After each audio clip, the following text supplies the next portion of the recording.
আসসালামু আলাইকুম, সবাই কেমন আছেন? আশা করছি সবাই খুব ভালো আছেন। আজকে ডায়েট আপু ভাইয়াদের জন্য মজার একটা নাস্তা নিয়ে হাজির হয়েছি। সবজি দিয়ে যে এত মজার নাস্তা হয় এটা না দেখলে বিশ্বাসই করতে পারবেন না। তার জন্য এখানে আমি চাল কুমড়া নিয়েছি। এখন তো চাল কুমড়াটা বাজারে অ্যাভেলেবেল পাওয়া যায়, তার জন্য এখানে কচি একটা চাল কুমড়া নিয়ে নেবেন, একটু বড় সাইজের। এটা সুন্দরভাবে এভাবে ছিলিয়ে তারপরে ফাইন করে পিস করে নেবেন, তাহলে নাস্তাটা খুব সুন্দর হয়। আর অনেকে আমরা যারা ডায়েট করি তারা তো মানে হালকা সিদ্ধ খাবার খাই সবজিটা। আর দেখতে পাচ্ছেন আমি এইভাবে চাল কুমড়াটা সুন্দরভাবে কেটে নিয়েছি। এটা বটির সাহায্য করতে পারবেন বা চাকুর সাহায্যে যে যেভাবে সুবিধা মতো করতে পারেন করে নেবেন।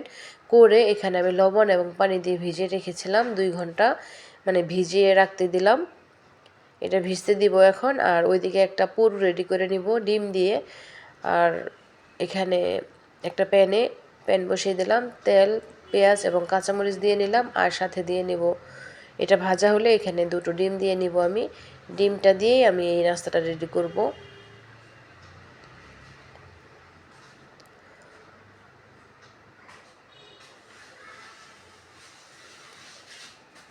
এবার ডিমটা খুব সুন্দরভাবে ভেজে নেব, সামান্য একটু লবণ দিয়ে নিলাম।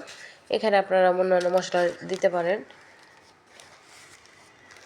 এখানে পেঁয়াজ, কাঁচামরিচ আর ডিমের মানে মাধ্যমেই সুন্দর একটা পুর রেডি করে নিব আমি।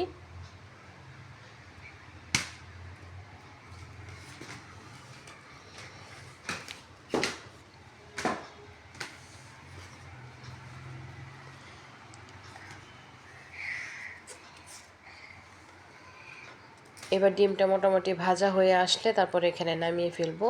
আর এই পুরটা দিয়েই আমি সেই কুমড়োর যে জালিটা সেটা মানে সেটার একটা সুন্দর একটা মানে নাস্তা রেডি করে নিব। এখানে আপনারা আলু সিদ্ধ দিতে পারেন, যার যেমন খুশি, বা গাজর বা সবজি আরও অ্যাড করতে পারেন।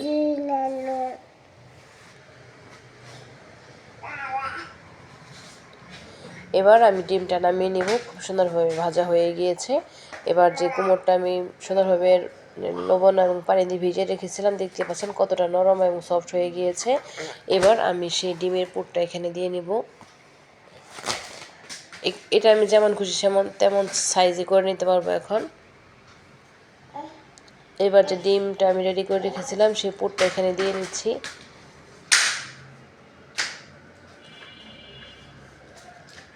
আর এইভাবে একটু হাত দিয়ে উল্টিয়ে নেবেন, তাহলেই হয়ে যাবে খুব মজার মজার নাস্তা।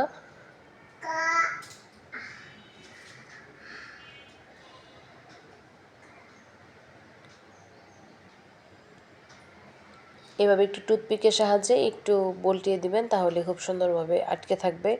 এবার আরেকটা করে নিচ্ছি।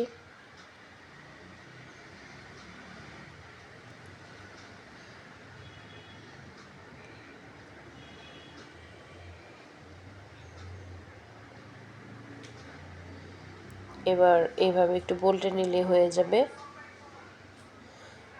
আর এখন টুথপিকের সাহায্যে এটা সুন্দরভাবে একটু বল্টে দিবেন, মানে আটকে দিবেন।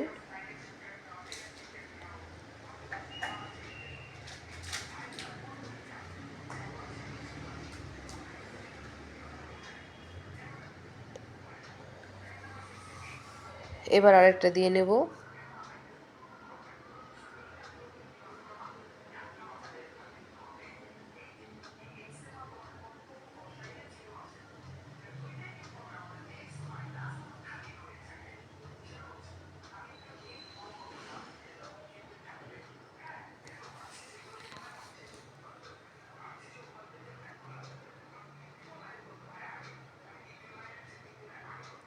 এভাবে আমি সবগুলো করে নিচ্ছি।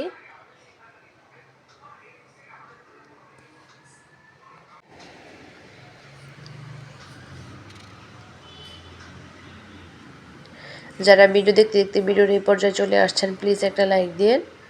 আর নতুন যারা আছেন সাবস্ক্রাইব করে বেল আইকন অন করে রাখতে পারেন নিত্য নতুন রেসিপি পাওয়ার জন্য। এই তো হয়ে গেল আরেকটা। এবার অন্য স্টেপে চলে যাব। এখানে আমি একটা বাটিতে পানি এবং একটু আটা গুলিয়ে নেব, যেটা দিয়ে এটাতে আমি পুর করে নিব, মানে মচমচে করার জন্য, পাকোড়ার মতো। এবার যে আটাটা থাকে সেই আটাটা আমি সুন্দরভাবে পানি দিয়ে গুলিয়ে নিচ্ছি।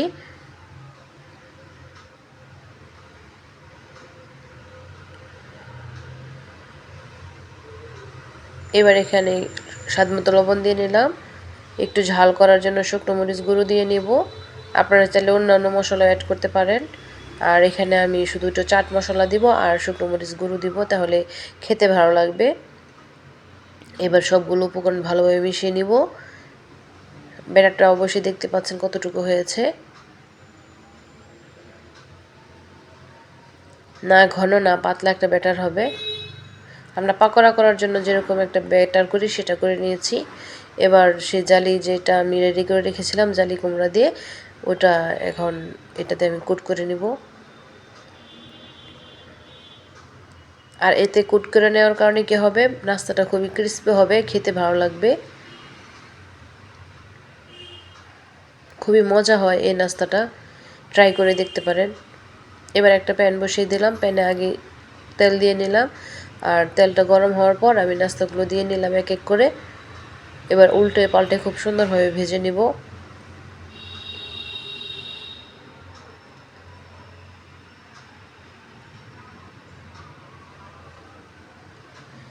এটা একদম মচমচে করে ভেজে নিতে হবে।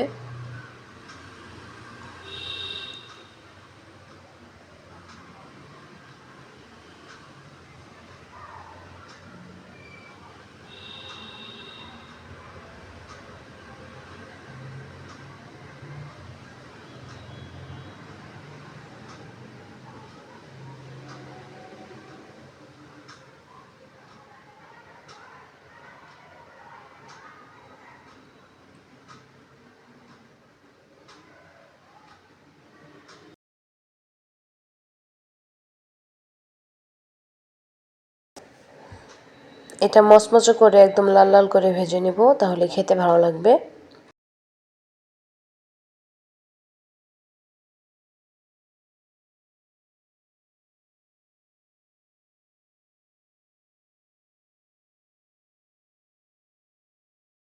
আর ডায়েট লাভারদের জন্য ভালো একটা অপশন হতে পারে এই নাস্তাটা।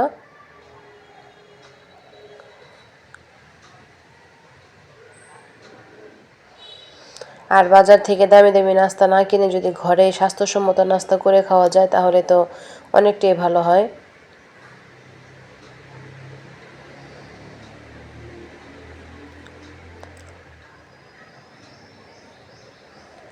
দেখতে পাচ্ছেন আমি অনেকটাই মচমচে করে ভেজে নিয়েছি, কিন্তু ভাজাটা একটু ধীরে ধীরে করে নেবেন, হালকা আছে, যেন ভিতরে কোমরটা সিদ্ধ হয়ে যায়। আমি এখন তুলে নিচ্ছি সবগুলো নাস্তা। এবার সবগুলো নাস্তা খুব সুন্দরভাবে বাড়িতে আমি সার্ভ করে নিলাম। আর দেখতে পাচ্ছেন কতটা লোভনীয় নাস্তা, বাসায় অবশ্যই নাস্তাটা ট্রাই করবেন। আজ এই পর্যন্ত, দেখা হবে নেক্সট রেসিপির সাথে। আসসালামু আলাইকুম রহমতুল্লাহি ওয়া বারাকাতুহু। আল্লাহ হাফিজ।